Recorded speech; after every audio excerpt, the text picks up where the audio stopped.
Everyone, आज की video हमारी होने वाली है लूप्स पे। आज हम लूप्स के कॉन्सेप्ट समझेंगे कि पाइथन में लूप्स कैसे काम करते हैं।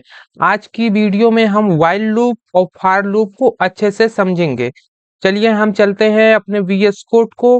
हम अपने वीएस कोड को ओपन कर लेते हैं और एक एग्जाम्पल से समझते हैं कि लूप्स होता क्या है।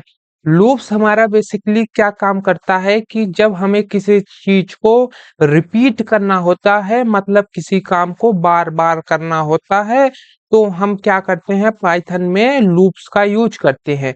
ये पाइथन के सबसे मोस्ट इम्पोर्टेंट हमारा जो पार्ट है वो लूप्स है। लूप्स हम जनरली हर चीज में यूज करते हैं। हम अपने कोड में हमेशा यूज करते हैं किसको, लूप्स को।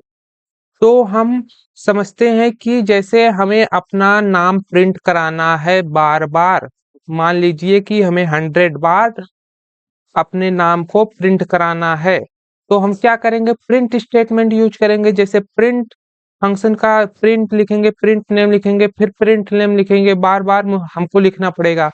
और फॉर लूप में क्या होता है, हमें केवल फॉर लूप का सिंटेक्स लिखना है और हमें क्या प्रिंट कराना है ये लिखना है।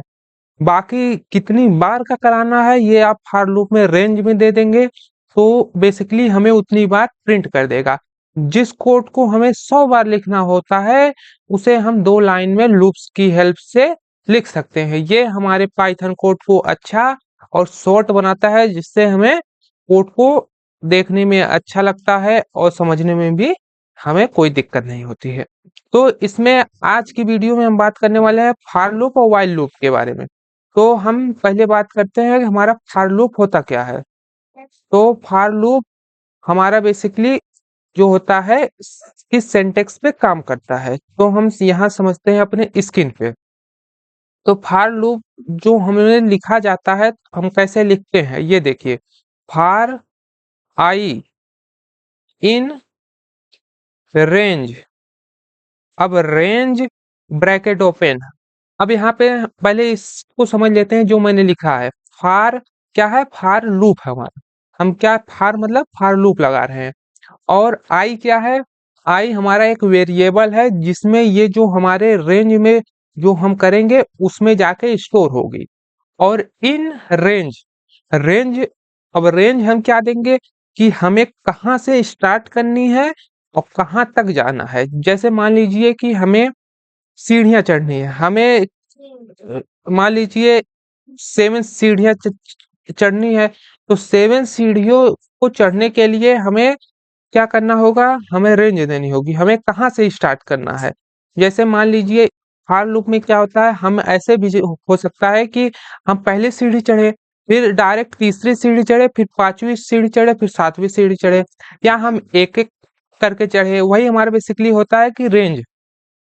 रेंज में हम क्या देंगे, हमें कहाँ से चढ़ना है, पहली सीढ़ी से 1 दे दिया, और क्या दे दिया, कामा, कामा लगाते हैं। अब हम देते हैं लास्ट, हमें लास्ट में कहाँ तक जाना है, तो लास्ट में बेसिकली हमें 7 सीढ़ियां चढ़नी है।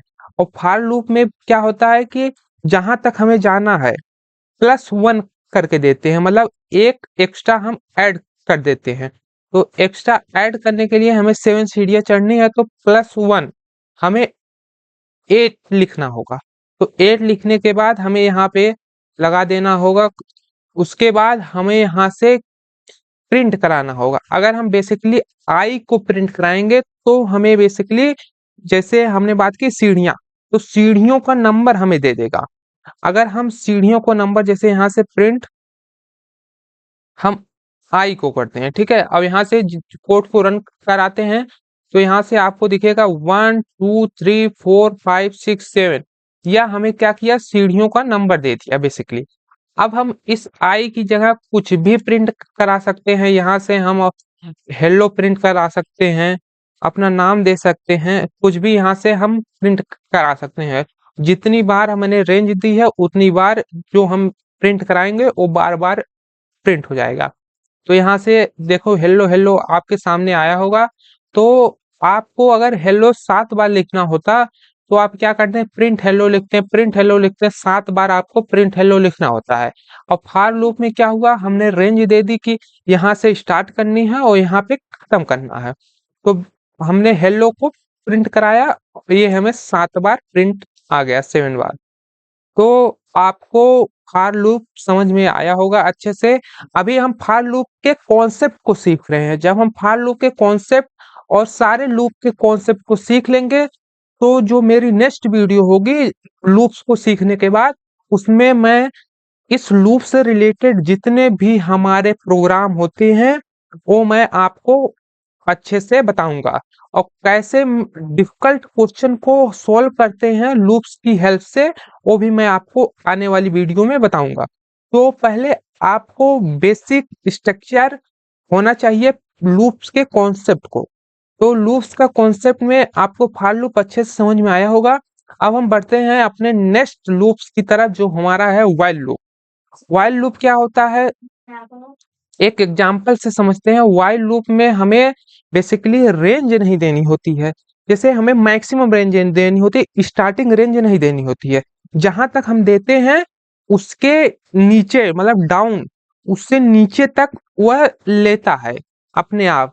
तो जैसे हम एग्जांपल से समझते हैं, जैसे हमें खाना तब तक खाना है जब तक हमारा पेट नहीं भरता। हमें खाना कब तक खाना है, जब तक हमारा पेट नहीं भर रहा है। तो हमें पता नहीं है कि हमारा पेट कब भरेगा, 1 रोटी से भरेगा, 2 रोटी से भरेगा। जब हमें मतलब जितनी भूख रहेगी, मान लीजिए आज हमें ज़्यादा भूख है तो हमारी कैपेसिटी खाने की ज़्यादा रहेगी, कल मान लीजिए हमारी कम है तो कैपेसिटी कम रहेगी। तो हमें पता नहीं है कि हमें खाना कब तक खाना है, लेकिन ये है कि खाना हमें तब तक खाना है जब तक हमारा पेट नहीं भरेगा। यही बेसिकली हमारा काम करता है व्हाइल लूप। तो बेसिकली यही हमारा काम करता है व्हाइल लूप। तो व्हाइल लूप को हम कोड से समझते हैं कि व्हाइल लूप कैसे काम करता है। तो व्हाइल लूप को लिखने के लिए हमारा बेसिक सिंटेक्स होता है, जैसे मैंने एक वेरिएबल, मतलब हमें क्या करना है, वेरिएबल बनाना है। मतलब जैसे मैं n नाम का एक वेरिएबल बनाता हूँ और इसमें क्या दे देता हूँ, 0। ठीक है, क्या दे दिया, 0 वैल्यू को मैंने दे दिया। अब व्हाइल लूप को कैसे लिखते हैं, यहाँ पे पहले लिखते हैं व्हाइल, व्हाइल और ब्रैकेट ओपन करते हैं। तो ब्रैकेट ओपन करने के बाद यहाँ पे हम क्या लिखेंगे, एन। एन मतलब क्या, जो मैंने एन मतलब 0 वैल्यू दी है, वो 0 से हमें क्या करना है, बड़ा, और इक्वल टू 8, और यहाँ से हमें लगा देना है इसको। और यहाँ पे क्या कॉन्सेप्ट बनता है कि हमें 8 के बराबर या 8 से कम जितनी भी वैल्यू रहेगी उसको हमें क्या करना है, प्रिंट करना है। अगर हम प्रिंट स्टेटमेंट देते हैं तो यहाँ से हम क्या करते हैं, प्रिंट स्टेटमेंट देते हैं, क्या दे देते हैं, प्रिंट, हम एन को दे देते हैं। ठीक है, एन को दे देते हैं। और हमारा व्हाइल लूप में एक कॉन्सेप्ट और होता है जो फॉर लूप से डिफरेंट होता है। वो क्या होता है, इसमें हमें इंक्रीमेंट देना है। इंक्रीमेंट का मतलब क्या होता है, ये नंबर को हमें प्रिंट करना, मतलब 8 के बराबर या 8 से कम जितने भी नंबर है उसको हमें प्रिंट करना है। तो नंबर हमें से 1 करना है, 1 के बाद 3 आ जाए, 3 के बाद 5 आ जाए, या हमें 1 के बाद 2 आ जाए, फिर 3 आए, फिर 4 आए, फिर 5 आए, फिर 6 आए, फिर 7 आए, फिर 8 आए, या हमें 1 के बाद 4 आ जाए डायरेक्ट, 4 के बाद डायरेक्ट 8 आ जाए, ऐसे प्रिंट करना होता है। तो यहाँ पे हम इंक्रीमेंट देते हैं, हमें कैसे वैल्यू को चाहिए। तो यहाँ से पहले मैं आपको एक एक करके मतलब इंक्रीज करता हूँ। ठीक है, यहाँ से क्या है, हमारा जो व्हाइल लूप है वहां से क्या करेंगे, आई, यहाँ से हमें क्या करना है, एन प्लस क्या लगाएंगे, एन इक्वल टू। ठीक है, एन इक्वल टू, एन में अभी क्या है, ठीक है, एन नाम का हमने वेरिएबल फिर से यहाँ पे बनाया हुआ है। ठीक है, अब फिर इसमें क्या करेंगे, एन। एन जो हमारी स्टार्टिंग में आप एन देख रहे होंगे उसमें क्या वैल्यू है, 0। तो 0 प्लस क्या कर देंगे, 1। एन में 0 था, प्लस 1, एन 0 प्लस 1 1। और इस 1 को हम कहाँ स्टोर कर रहे हैं, एन में ही स्टोर कर रहे हैं। और यहाँ से हम कोड को रन कराते हैं। जैसे ही मैं कोड को यहाँ से रन कराऊंगा, आपको यहाँ पे दिख रहा होगा 0 1 2 3 4 5 6 7 8। यह कहाँ तक लेगा, यहाँ तक मैंने 0 दिया हुआ है।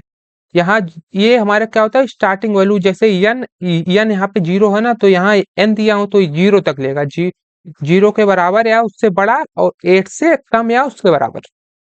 ठीक है, तो यहाँ से मैं स्टार्टिंग क्या दे दे रहा हूँ, 1 दे दे रहा हूँ। यहाँ ऊपर जो n की वैल्यू थी स्टार्टिंग 1 दे दे रहा हूँ और यहाँ से कोड पूर्ण कराऊंगा तो यहाँ से आपको स्टार्टिंग में 1 दिख रहा होगा।